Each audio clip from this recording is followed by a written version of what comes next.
It's a video of the top of the RV. There's the Winegard satellite. 3 15,000 BTU AC units. TV antenna on the far side.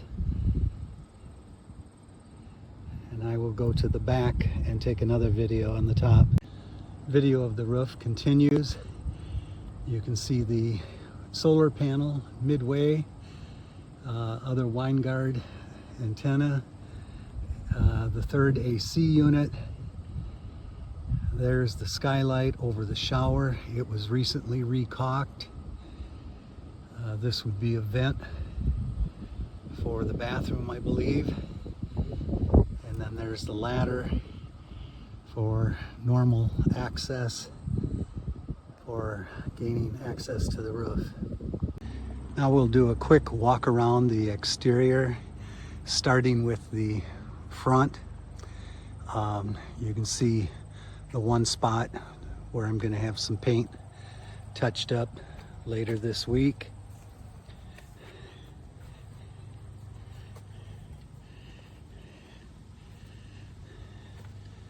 Access door with the screen.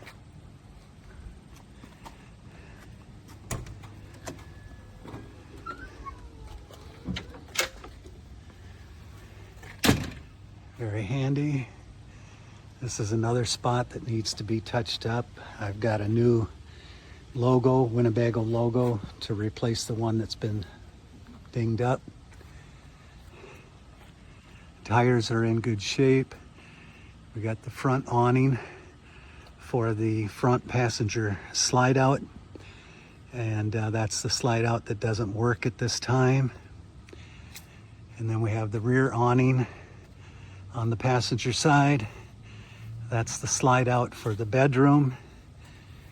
Dual axle unit. The front axle is the drive, the rear axle is the tag axle, and that is controlled either manually or automatically, depending on the conditions.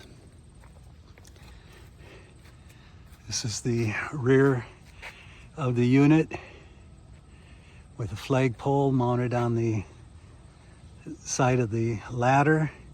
You can see the Blue Ox tow bar system, 450 horse motor.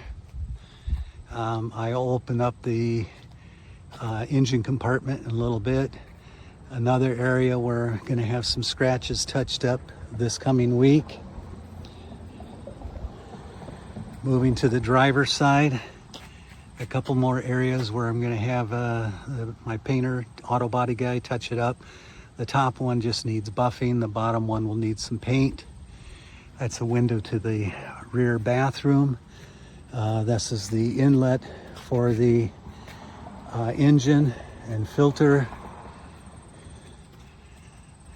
Manual shade over the bedroom window.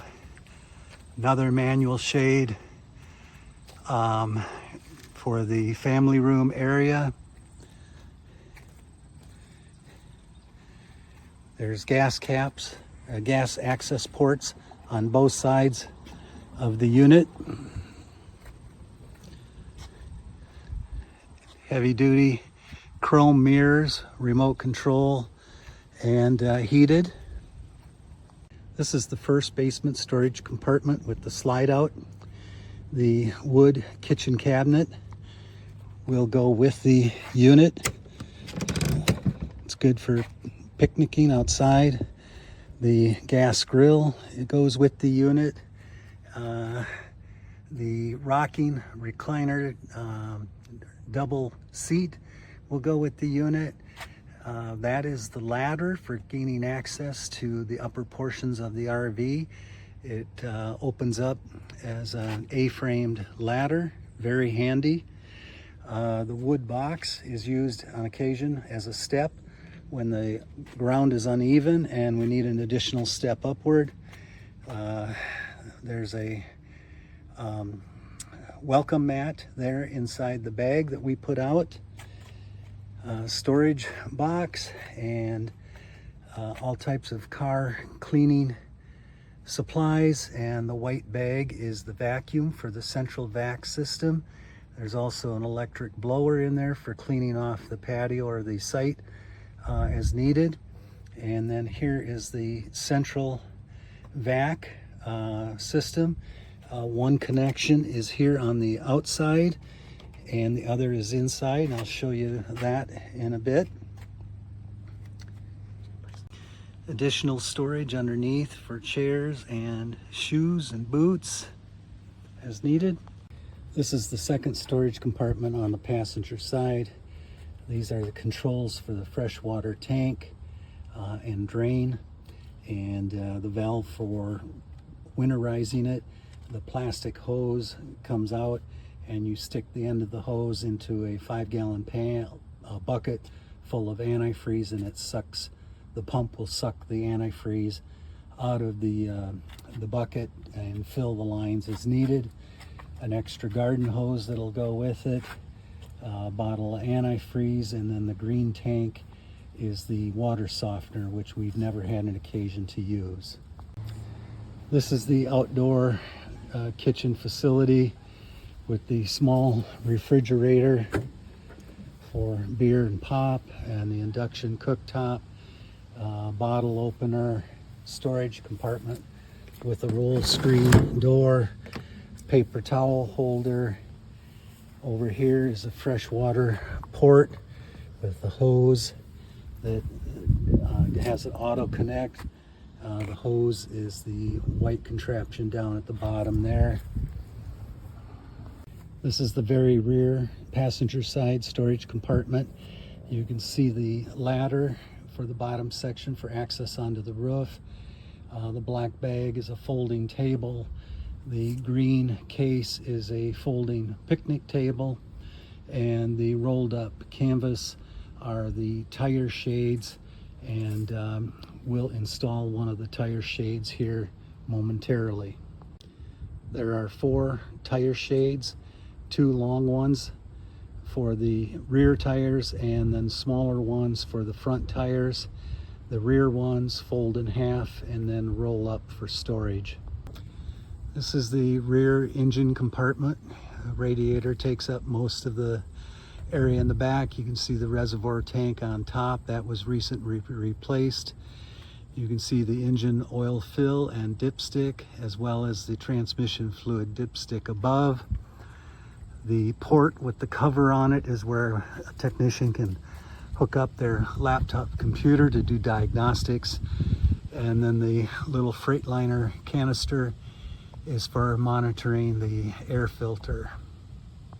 This is the Blue Ox tow bar system that fits into the 2-inch receiver hitch. It's got a lock for the receiver hitch, and then you can see the electrical connection as well as the air line connection, and then the 2 large chain are for connecting the safety chains for the tow bar system. And then you can see the heavy duty mud flap below. This is a driver's side rear compartment. This is the diesel exhaust fluid or DEF tank, a 10-gallon tank, a funnel for filling the tank, and then this is electrical components and rear fuse panel, and then the chassis batteries, 2 each, along with a fuel pump here, and reserve oil and diesel non-gel fluids, and then the electrical gear for the batteries. And then you can see the air filter behind there. It's the silver canister. This is the plumbing compartment on the driver's side. It's the second to rear compartment. The tank fill and normal use for fresh water. The freshwater hose, and it's got an automatic retracting reel, outdoor shower, paper towels, hand cleaner, gauge for monitoring the tanks, fresh water, and gray water and black water tanks. The valves for your gray water, black water, all the hoses for connecting to either the drain tank, or most RV sites now have sewer at each site. And then this is the whole house water filter. All the compartments have lights. The hoses go with it. This is a weight to keep the end of the hose down, and this is the bridging to provide support for the sewer hoses on their way to the sewer drain. Here we have the AquaHot heating hot water system, and there's your control panel for the solar system. Input for cable TV if the campground has that, and then here's your umbilical cord for the power. And again, this is a power wind up, so that's nice. And then each compartment for the utilities has little access doors that you can use to extend your cables through. In the bag here is a heavy duty. This is another storage compartment on the driver's side towards the front. The wood blocks are for the leveling pads if necessary. There's the bucket that we use for the antifreeze for winterizing. In the back there is a foldable rug or mat that we put down at some campsites, and the bricks are for holding that down. There's an insulating blanket to cover the whole house water filter if need be, and then some additional hoses for the drinking water system. Moving towards the front storage compartment on the driver's side, we have electrical components, additional wheel covers, which we did not have much luck with. They're flat disc and they're very difficult to put on and keep on. And then we have covers for the windshield wipers, as well as covers for the mirrors. And then inside behind this panel is the button to extend the generator compartment for access to the generator.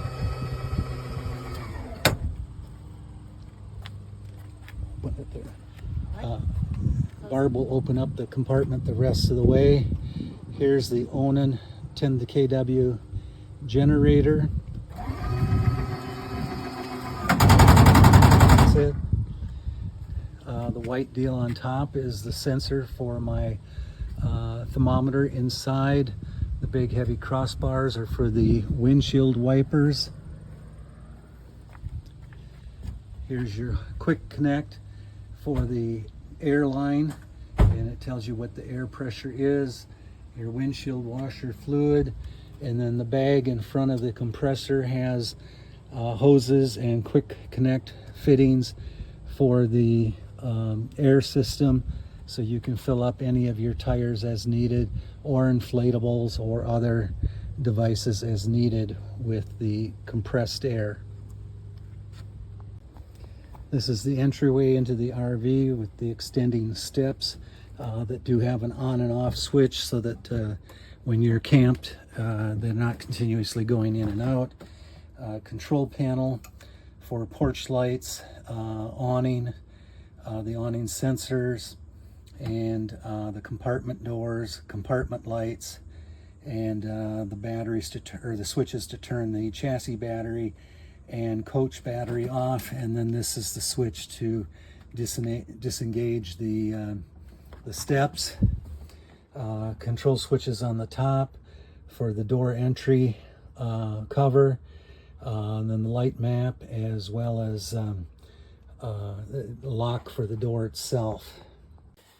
Now sitting in the driver's seat, I'm going to start the generator to run the AC units since it's pretty warm here. You can start the generator both at the rear control panel or at the front here, as I just did. This is my bowl for snacks on the way. The generator has 920 hours on it. Controls over here include the lights, brights, fog lights. You can move your pedals forward and rear. You got the dock lights, and then you got a battery boost. What that does is it connects the chassis batteries to the house batteries, so that if the chassis batteries are low, the house batteries will give them a jump start. Then you have the air brake, parking brake there. The transmission is pretty straightforward. Drive, neutral, reverse. You can put it in a manual mode if you want. This control is for the display, digital display on the dash. I'll show that in a second. Then you have the switch for your tag axle. Normally you leave that in auto. If you're making sharp turns under 5 miles an hour, it'll automatically dump the tag axle. You have your engine brake, 2 modes, high and low for mountain driving. Switch for the heated mirrors, the night shade, and the solar shade. And I will show you the solar shade and how that works real quick.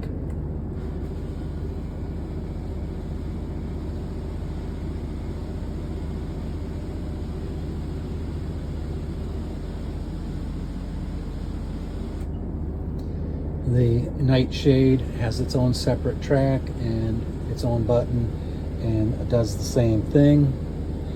You then have a CB radio, which one of the previous owners installed. We've never really used it. And then you have the LCI, electronic leveling system. It's simply a matter of turning the system on and then pressing the auto level, and the jacks will come down automatically and level the unit up. The engine has to be running for the leveling system to be functional. I'm going to start the engine at this point.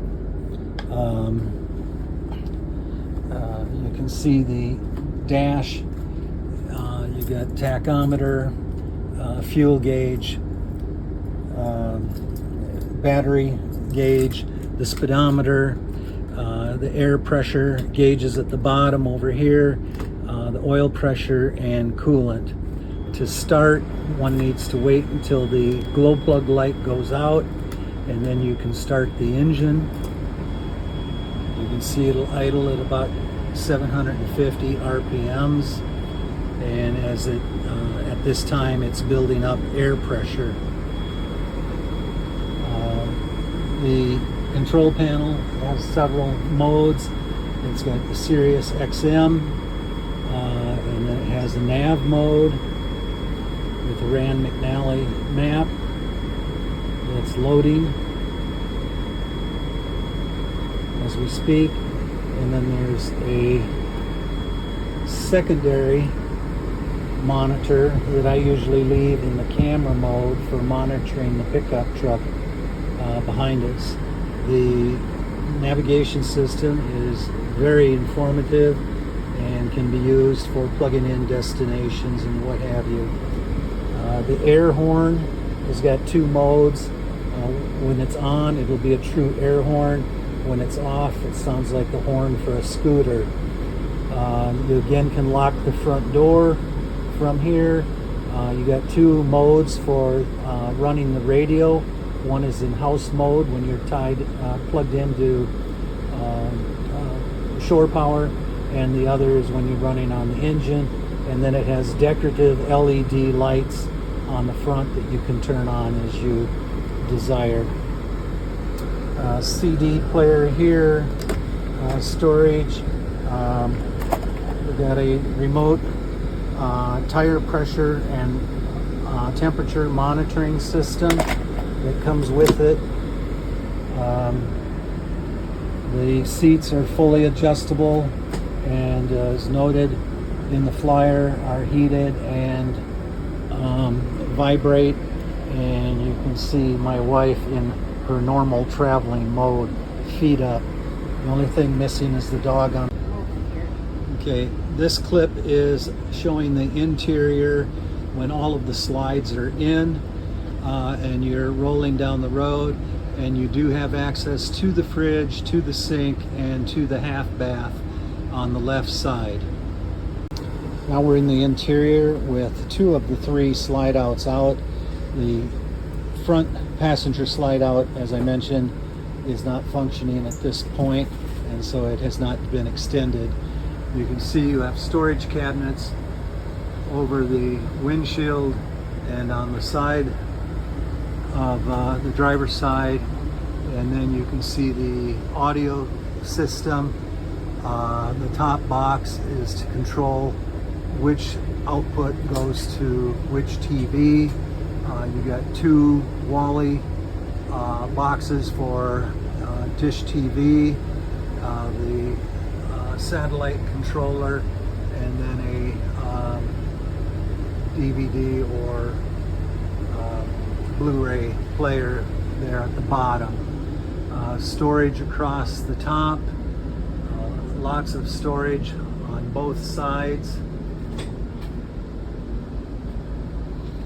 The recliner is not fastened. You can move that to where you want.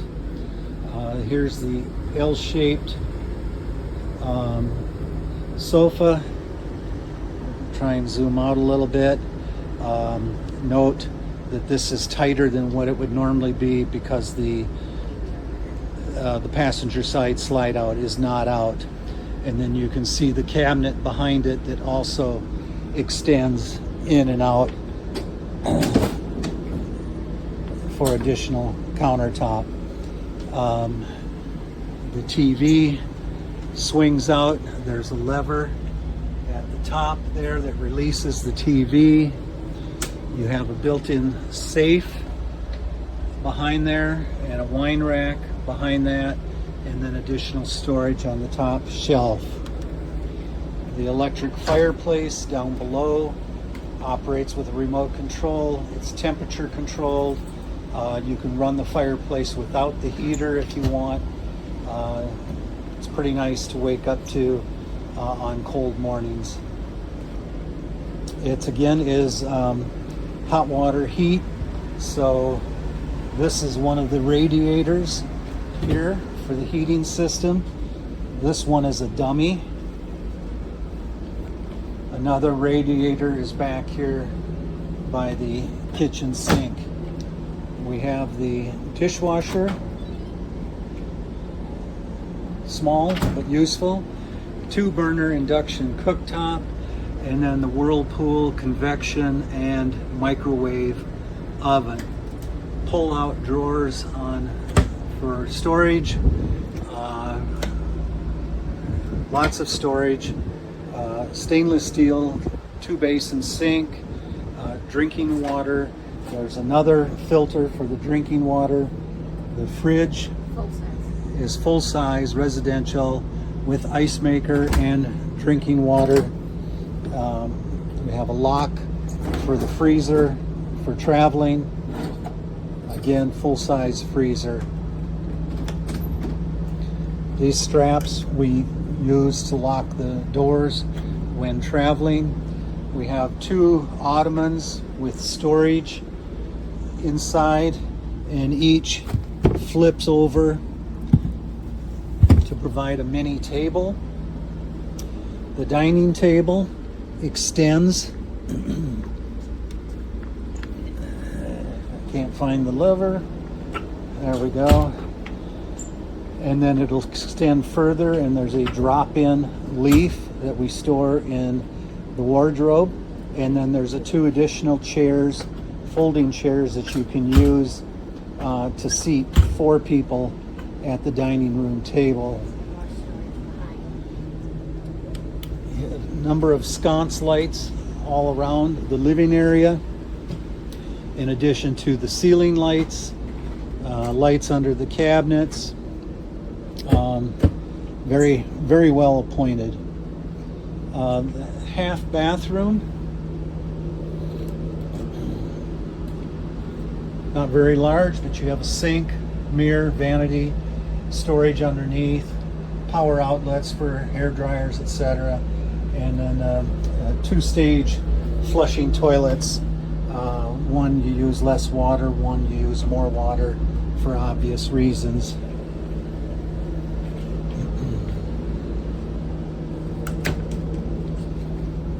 The pantry, pull-out drawers throughout.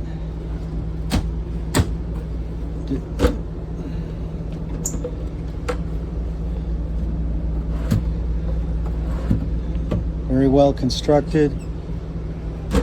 Very handy locking mechanism at the top. Store lots of goods. The men's, or this is my wardrobe typically. The light comes on when you open the doors. Here's the insert for the dining room table, and these are the two folding chairs. Lots of storage for shoes and boots. Another TV for the bedroom. I installed a second fireplace in the bedroom, again electric with remote control, temperature sensor, timer, etc. Most times when we're camping, we don't even need to turn the aqua-hot heating system on. The two fireplaces take care of us. And then the other wardrobe that my wife uses, storage for shoes, etc. And again, the lights come on when you open the door. To the other side, we have the king size bed, storage above. Goes back quite deep. This cabinet is where I set my BiPAP machine, and it's set up with power up there, and then phone charger. And then the bed does extend. I guess I'll extend the bed. So you can have it in a reclining mode, and then it has a remote for setting the sleep number on the cushion for you. The bedroom does have a ceiling fan. You can see the accent lights above. And then it has a sliding door for privacy. Some of the coat hooks and what have you see are add-ons that we did. Before I forget, I'm going to go back up to the front and we'll show you how the queen size bed opens up.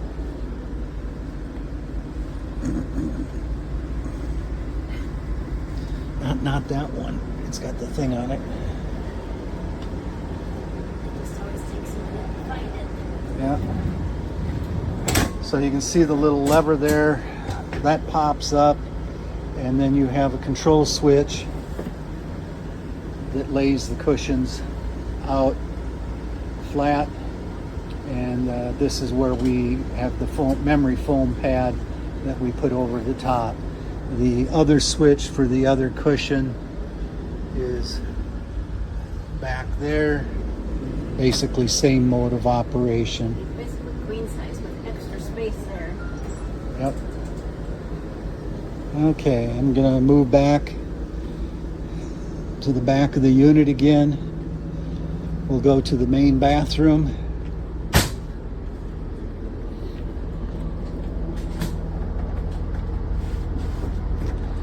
You can see right away the washer and dryer in the storage cabinet. The door closes.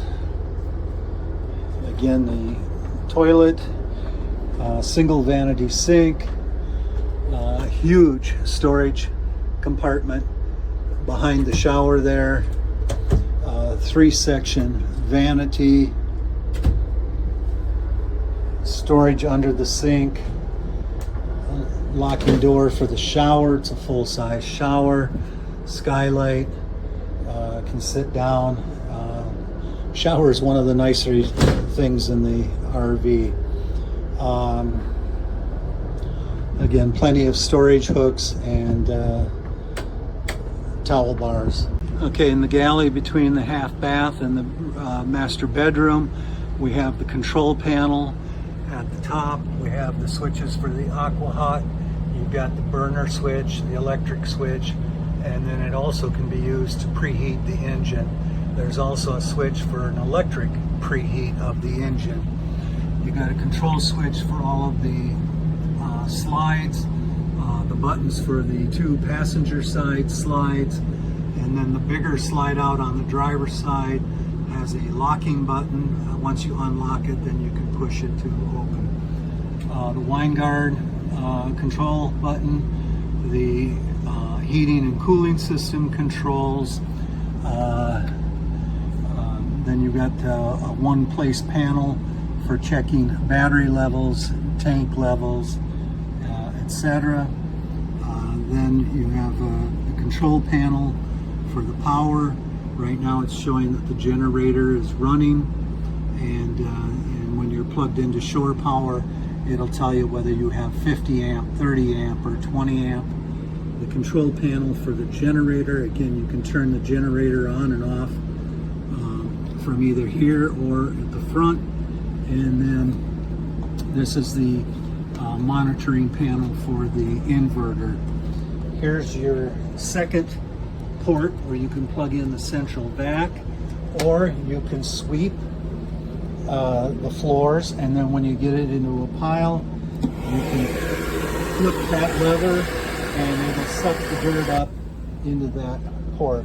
Sort of handy when you don't want to do a full-blown vacuum job. Just a quick video of the awnings on the passenger side. You've got the rear, the patio, and then the front door awning. And then I'll have my wife retract them. And the patio and rear awning have lights on the very ends. And like I said, wind sensors to bring them in case of high winds and you're not around.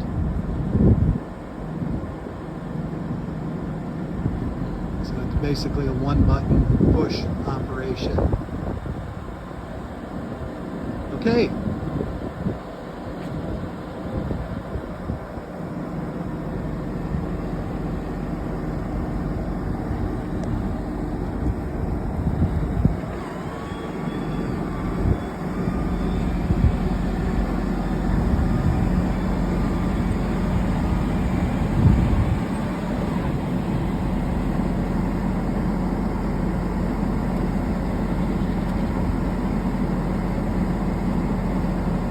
When they get all the way in, the cover automatically comes over the top to protect them.